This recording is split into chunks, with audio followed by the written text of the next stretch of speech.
Hey, how do you feel about some high rarity cards, or maybe some foreign ones, or maybe be ahead of the game with others by preparing for future set releases with very quick shipping? Check out EJ Gaming and use code British5 on checkout for 5% off on all your orders. Link in the description. Greetings, duelists, and welcome to another video. So, Age of Overlord is slowly approaching. We have less than 2 weeks, and there's a lot of strategies that are running around. There's a lot of things that we got to learn. There's a lot of strategies that are going to be bolstered by this set. I kind of wanted to make a follow-up video to the TG video that I did a couple of days before. So when I first picked up TG, the first thing I did on the channel was showcase a brief history on the TG cards, showcased what the deck was predicated on being done, and the things that you can do with it with the new cards in Age of Overlord. After grabbing the deck and after showcasing it, like showcasing the stuff that it can do, I started playing a couple of duels with it, and I've learned a lot of things that I did not learn initially when I made the first video, and I kind of wanted to cover them because there are some niche obscure things that people can miss. And if you are going to play this deck, I feel like it's very important for you to like understand like how this deck can work, because one thing that helps a lot of players is when you see a dynamic in an archetype that has a lot of synergy in ways that are more obscure than it meets the eye. So this is my current deck list. This is like what I've been working with at the moment. One thing that I've been enjoying the most out of this deck is this card right here, the Snake Eye XL. As you guys already know, this card is part of the new theme, which is the Snake Eye archetype. The reason this card is here is because if you do start with the Diabellstar engine, you can Diabellstar engine into the XL, and the XL can grab you the Rocket Salamander. And then what you can do afterwards is tribute the Rocket Salamander in order to summon the TG Tank Grub, and that's a synchro summon that you can do with the XL to summon the Mighty Striker. You can also summon the TG Gear Zombie as your other double one tuner of choice. I'm only playing one of each like level 1 monster. I feel like you don't really want to draw into these cards unless you already have another TG in rotation. These cards like don't do like enough by themselves, but they function as really good extenders. Another really cool thing about this deck is like you can play Axel Stardust, and the Synchro Axel Stardust is really cool with the TG10 Grub because it makes it so you can make Baron the floor like to safeguard your combo. Another thing that you can do is play the Super Heavy Samurai engine, but that is way more deck space, and those are way more bricks. So if you like aiming for like a safeguard or a safety net against like hand traps, this is a way to go. Other people play cross out with other cards to just stop the utility cards with cross out, but I feel like you want as much versatility in your deck as possible. We're playing a Fed Veiler in here because a Fed Veiler is a level 1 tuner, so it can help make the Mighty Striker. But the other thing about Veiler is this also serves as a contingency plan against other decks in the format. I feel like one of the better decks in the format is going to be Rescue Ace. So like having a card that can stop turbulence from resolving is really strong, Fed Veiler being one of them. That's the same reason we see with Moonlit Chill. Another purpose for Moonlit Chill is that it is a level 3 tuner, so if you open her alongside the Diabellstar or the Fenrir, you can make Baron the floor that way, and just keep going with your other plays. In the options, you have other cards to keep going. We're maxing out on All Clear and on Break Limiter. I feel like these are like the best TG cards. Granted, All Clear does nothing by itself. However, if you do open it alongside another TG, it could do a lot more, because it turning all the TGs into machine monsters actually does come up. Like it really helps with the rocket salamander effect. It really helps like with a lot of plays. Um, just to name like a few like outlier things here and there. So let's talk about TG close for a second. One thing that I was eluded from my mind was how do we get TG close from the graveyard like very easily, and one of the ways for you to make that possible is with the effect of TG Blade Blaster. TG Blade Blaster can banish a card to banish itself on the opponent's turn, and then it can make it so the TG close can be reset. Another thing that you can do is that you can summon the Glaive Blaster, and with the Glaive Blaster, just banish one of your own monsters, and then like have the TG close being triggered, and then have it being reset just for its effect, alongside Glaive Blaster just bringing back whatever synchro you banished for it. Another thing to note is I already brought it up on the last video. It's in the pinned comment, but the summon for the Heart Red Archfiend King Calamity was an illegal summon. The main reason for that is because all clear makes all monsters into machine. So the best way to make this possible is for you to summon the Crimson Dragon and have the Crimson Dragon target your Glaive Blaster and then have it tag out into the Calamity that way. It's something similar to what we've seen already being done in Vanadium as well as other Synchro 12 strategies. But yeah, I think that's pretty much like a lot covered that I haven't covered before. The TG Striker can dump any TG card, so you can dump the TG Close with Mighty Striker effect, and then just have the TG Close be set on your own turn by other means. So yeah, that's pretty much it. I kind of want to show you a replay. This is me testing the TG deck, and I'm here facing the Tearlaments Horus deck. I go first, I activate the TG Tank Grub, I summon the zombie, I go do the Mighty Striker, I summon the token. In hindsight, I think this was a misplay. I think I should have done the token like later in the turn. So I do the Mighty Striker, I do all clear effect, I pop the Mighty Striker, I grab the TG Salamander with I dump the TG Close with the Mighty Striker. That's when I learned that you can do that. I summon the Rocket Salamander. Since I do have all clear on the field and all of them are machine, I can use this Rocket Salamander effect and just bring back the Mighty Striker. And now I can use Salamander, tribute itself to summon the Screw Serpent. Screw Serpent now triggers. It brings back the TG Gear Zombie.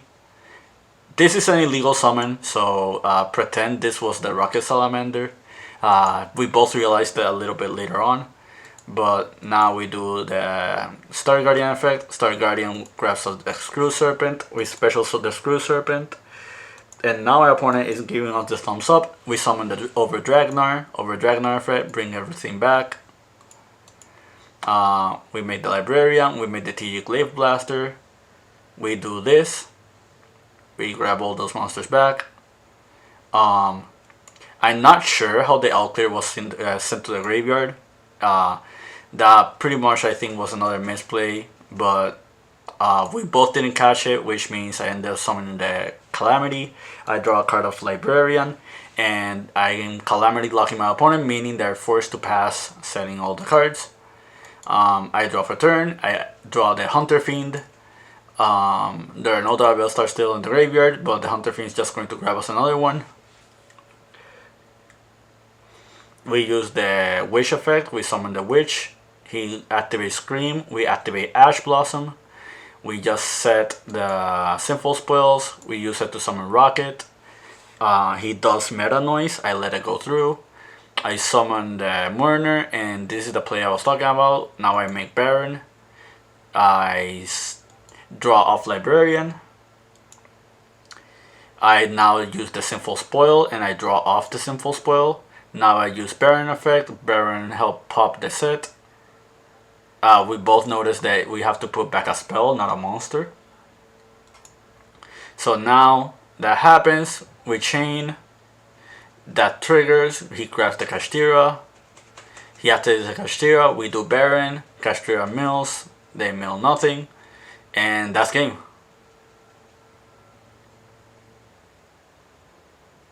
Now we hop on to the next duel. Next duel, he goes first, he activates Tearlaments Scream, he mills Tear Cash, he mills Kelbeck, he mills the beast. He draws with the beast. He activates the Tearlaments Kashtira. I do want to talk about the Horus cards while we're on this topic. So you will see later in this channel. Probably by the time this recording is happening, you probably already saw it. But I made a Horus runic deck. I feel like a lot of people are tunnel visioned on like the performance of Horus in the OCG, and they think that this card, this engine is good in Tearlaments. I have to slightly disagree. I think one issue with the Horus cards in this deck is that without Chaos Ruler, there is no real way to get to Imseti. So you pretty much have to draw Imseti as your opening part of your opening hand, or like draws from stuff like a Shuttle Beast in order to get your Horus effects online. The second problem with the Horus engine is that they send for cost, and they don't discard. So there are many cards that don't serve a function if they're being sent as cards for fodder for the runic effects. For the Horus effects.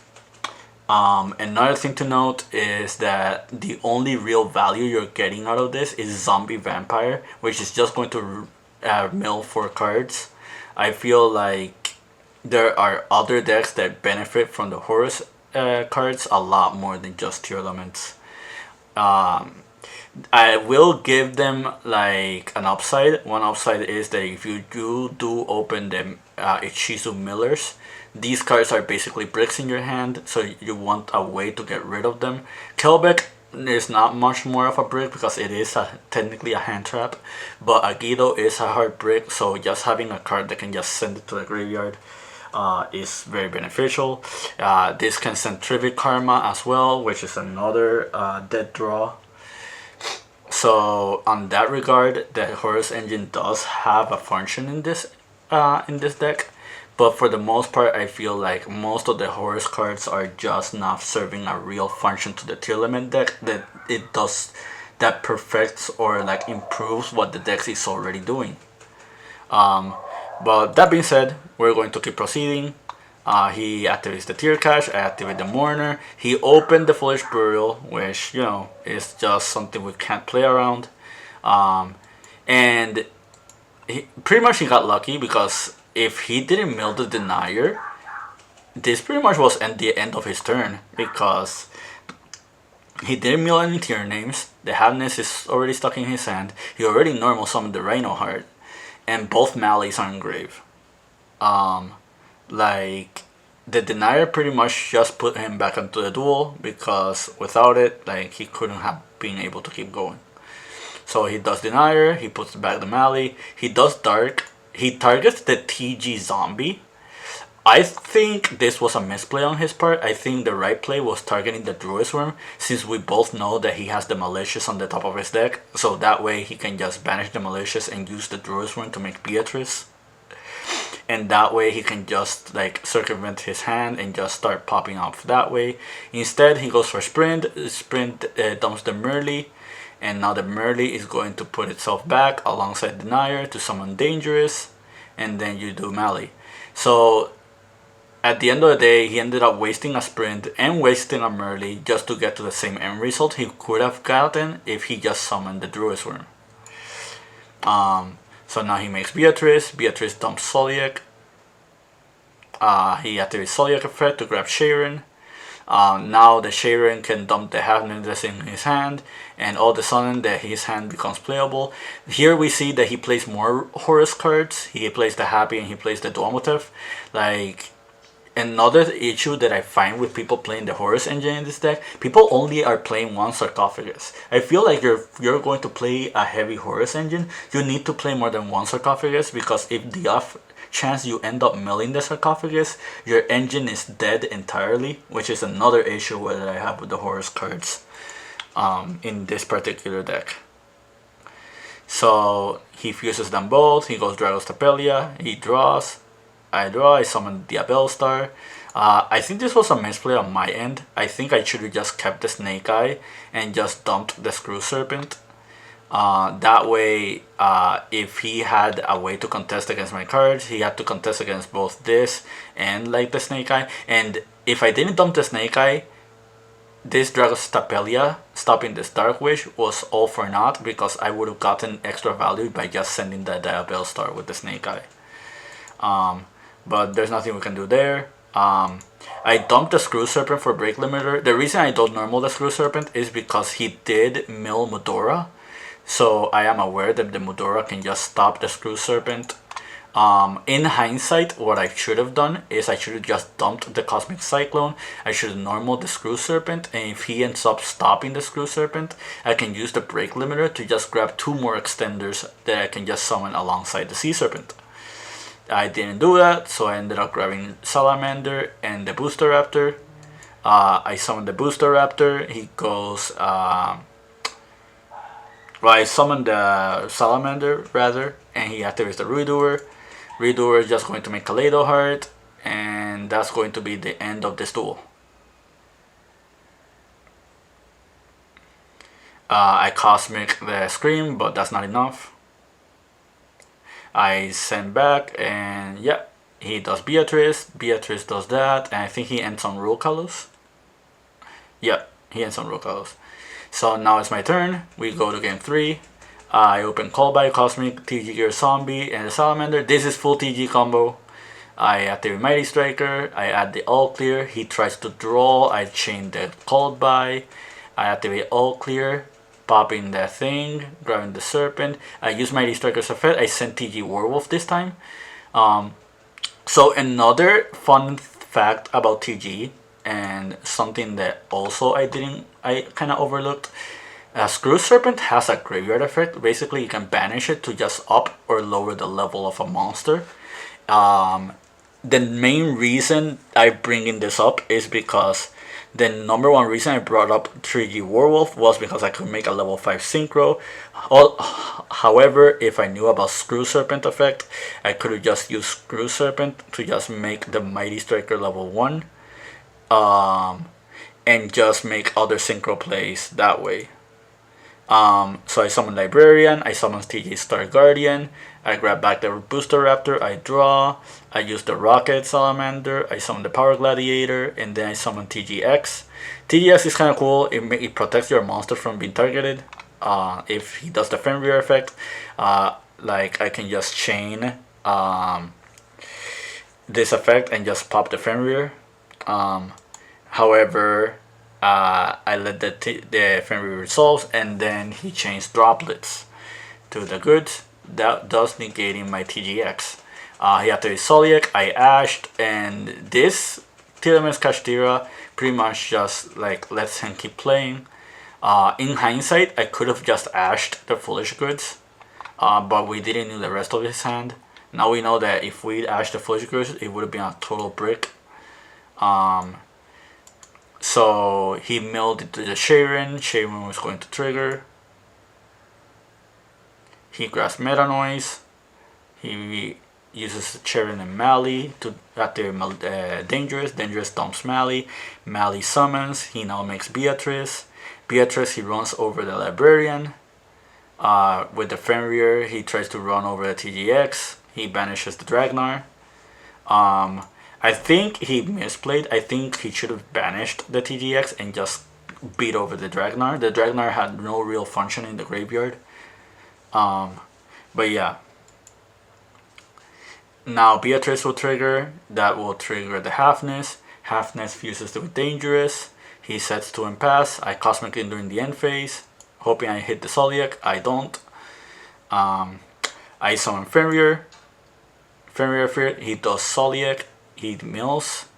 I summon the TG Tank Grub, and he does Dragon Sapelia for the Fenrir.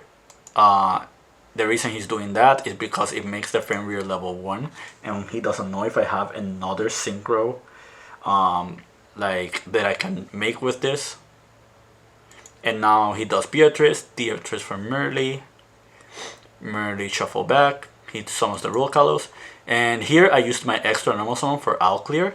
And I chainlink one Dragnar, chainlink two Tank Grub. This part comes up because now he cannot Rule Kalos the Dragnar. He already wasted Dragostapelia, Zodiac, and Fenrir. Well, he hasn't used Fenrir effect yet. But now at this point, I chain block. He negates the TG Tank Grub. I tell him that he cannot send the Zodiac because he didn't destroy the Tank Grub with the Rule Kalos. Now Star Guardian will trigger. He tries to trigger Fenrir. I chain the TGX just to like negate the Fenrir. And now I synchro to Glaive Blaster. We both noticed that the Glaive Blaster asks for two tuners, for two non-tuners, and I used one of them. I mean, use two of them. Now I can do Glaive Blaster. Glaive Blaster will make it so I can banish both the Rule Kalos and the Dragostapelia. And even more so, I can use the Glaive Blaster effect, and with the Glaive Blaster, summon back the Dragostapelia. I beat over the Beatrice. I attack with Fenrir. And now he just top this trigger Karma and that's game. But yeah, going back to this deck, I feel like TG has a really good position in the format in the future. I feel like this is a deck you really have to keep an eye on because as you saw from this replay, like Dragnar is a really strong monster. This card is not only a really strong card in the early game, but as opposed to something like Junk Speeder, this card also functions in the grind game because you can just bring back even your TG synchro monsters, and that's really strong when it resolves. But yeah, that's pretty much TG in a nutshell. I hope you found this informative. I hope you found this to your liking. Like more Age of Overlord content coming soon. Keep practicing and keep dueling.